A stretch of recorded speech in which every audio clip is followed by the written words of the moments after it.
Speaking of $43 million gas stations that we build in the Middle East that should cost $500,000, and speaking about IRS income tax addition, gonna nail you. This year will be brutal if you don't have Obamacare. You know, you're being taxed to help fund this stuff. I got a new one for you. U.S. taxpayer, you and me, faces $230 million loss as Spain's Solindra files for creditor protection. Quote, the future of the company seems very black, notes one trader, as the bonds and stocks of Spanish renewables from Abigoa lives up to its name and files for creditor protection, just as Zero Hedge warned, they link, was likely previously. With the stock crashing 70% to 28 cents, I'm assuming, and 4-month bonds trading at just 22 cents on the dollar, market participants face an almost total loss. But as Zero Hedge previously detailed, it is the American taxpayer who, thanks to ex-IM bank loans to keep this zombie alive, faces losses of $230 million, as Spain's Cilantro exposes another symptom of the oligarchic ignorance of where the money comes from. Restructuring efforts of the past have failed, as Bloomberg reports. Abengoa's SA's bonds and stock tumbled to records after the embattled renewable energy company said it was seeking preliminary protection from creditors following the breakdown of talks with a new investor. I thought to myself, today's Thanksgiving. I think I'm going to save this video tomorrow. Everyone gets a break from doom, from reality. And reality is actually doom, which is kind of odd. Shouldn't be that way. I thought it was all puppy dogs and fairy tales and unicorns, or at least in America. The American dream was supposed to be that way. Um, just have a maybe I just have an amazing ability to find these little nuggets of information like this, or they're just happening so damn much, and these are only a small piece of what's being brought to our attention that it's easy for me to find and report on. That sounds a little more plausible. In 2014, as Free Beacon reports, the Spanish renewable energy company under investigation was under investigation by at least 2 federal agencies, unveiled a new biofuel production facility that received hundreds of millions of dollars in federal subsidies. So when you add the subsidies, the $230 million loss to Americans actually is more. Because if someone's supposed to pay their fair share or whatever and they're getting subsidized, that means they're not paying their fair share, which means how many more tens or hundreds or millions or maybe billions ultimately does a company like this get? Former employees of the company have alleged that it, quote, routinely engages in violations of U.S. immigration, environmental, and workplace safety laws and uses taxpayer funds, is the best part, to hire foreign workers in violation of federal regulations. Right? You're going to receive subsidies and this and that and these handouts. You got to be hiring you some Americans. Okay, you got it, boss. And promptly go to hiring the cheap labor, foreigners. The company received a $132.4 million loan guaranteed and a $97 million grant to build a new biofuel plant in Hugoton, Kansas. Energy Secretary Ernest Moniz and Kansas Governor Sam Brownsback attended its ribbon-cutting ceremony on Friday. Again, this is, I think, from 2014. It's the 2014 article. The announcement of additional subsidies came even as U.S. Customs and Immigration Service and the Department of Labor conducted investigations into potential legal violations by the company. Both agencies have policies against commenting on investigations that are ongoing. Yeah, that sounds a little bit too familiar. In addition to direct taxpayer support for the company, Abengoa benefited tremendously from federal mandates for biofuels, according to CEO Manuel Sanchez Ortega.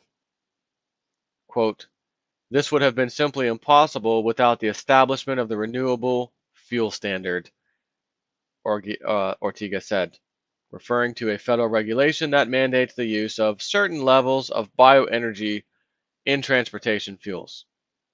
So let's give a company of the club, a friend, that massive business. He doesn't have to do anything. He'll be a big shot CEO. We'll have the mayor come, going to do some ribbon cutting. And then in just a year to almost 2 years later, we're going to have to eat, put egg on our face and admit it was a bad decision, incompetent. No. The same story. Yet you sorry bastard, and me, you got to keep footing the bill.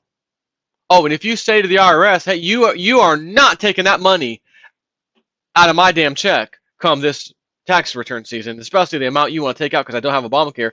And by the way, the taxes you're charging me, I don't want to pay some of that or all of it, to tell you the truth, because $230 million loss here, taxpayer expense, $43 million gas station, tax expense, $2 trillion on the day before 9/11, Donald Rumsfeld, we can't account for that money, taxpayer expense, $900 billion TARP fund, 2008, 2009, taxpayer expense, raising the debt ceiling from that same time, 2008-9, 9 trillion, 10 trillion, 11 trillion, 12 trillion, 13, 14, 15, 16, 17, 18, about to be 19 trillion in the very near future. Again, on the first day where they passed that can kicking session, about 300 something billion went right on there. Boom, chalk that up. 18 point something up, add 300 billion to that.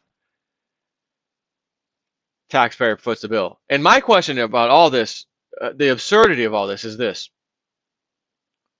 If they're just raising a thing called a debt ceiling and nothing seems to be happening, 90 something dollar on the dollar index, 90 something percent.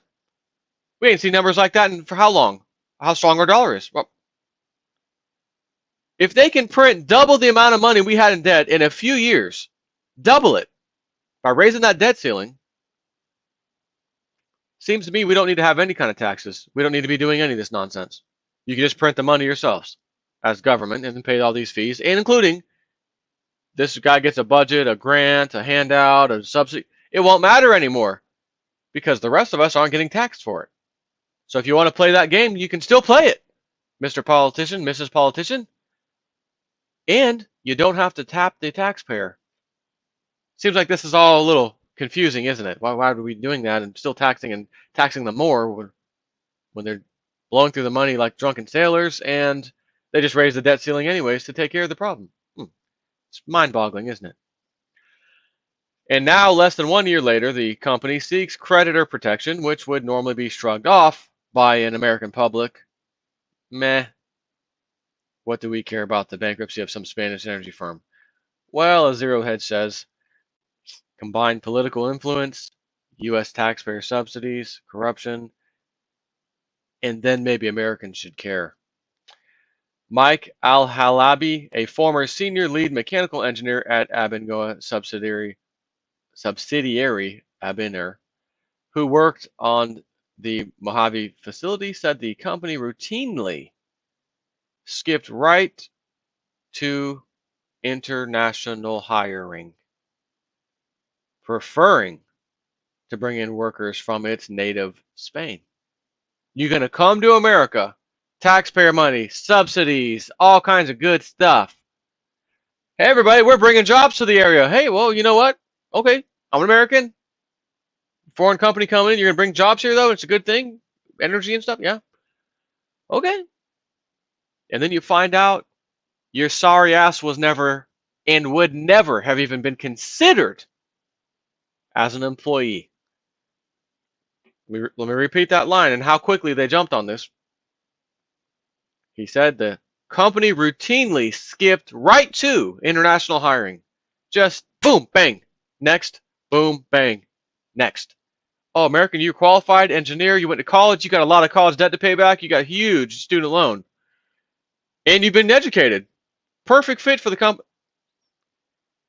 But I'd like to bring someone from Spain over here, since we're a Spanish company in America. But sorry about that. We'd rather, because they got student loans too in Spain. So we're going to bring them out of Spain, which will lessen some of Spanish government's debt burden. You have one less citizen not out of a job dealing with that unemployment and everything else over there. Now we get to take them in over here and pay them with American subsidies and handouts and everything else. Interesting.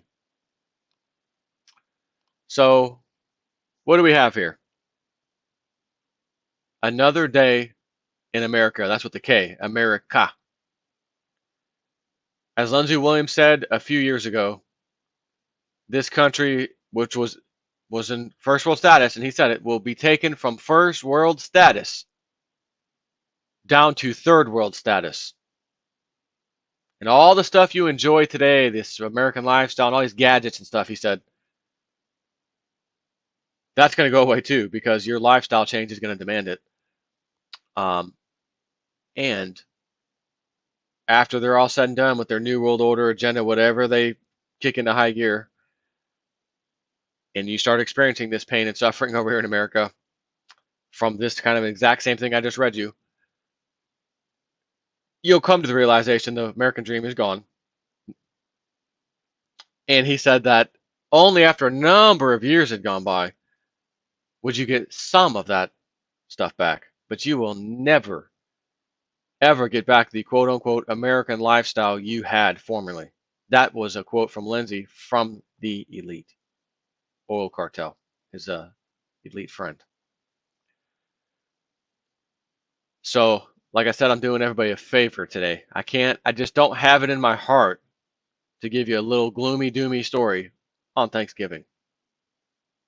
Another man-made holiday where we go and spend some money while simultaneously taking off work where we make money to get a day off. And some companies, of course, mine included, will pay, which is a great company. But the company itself isn't making any money today, right? So Christmas and the Halloween, buy costumes and candy and goods and up Easter, up buy some bunnies and fake eggs and put more candy in the eggs and up Mother's Day, up Father's Day, this day, that day, this holiday, spend, spend, spend, spend, spend, spend, spend, spend, spend, spend, spend, spend.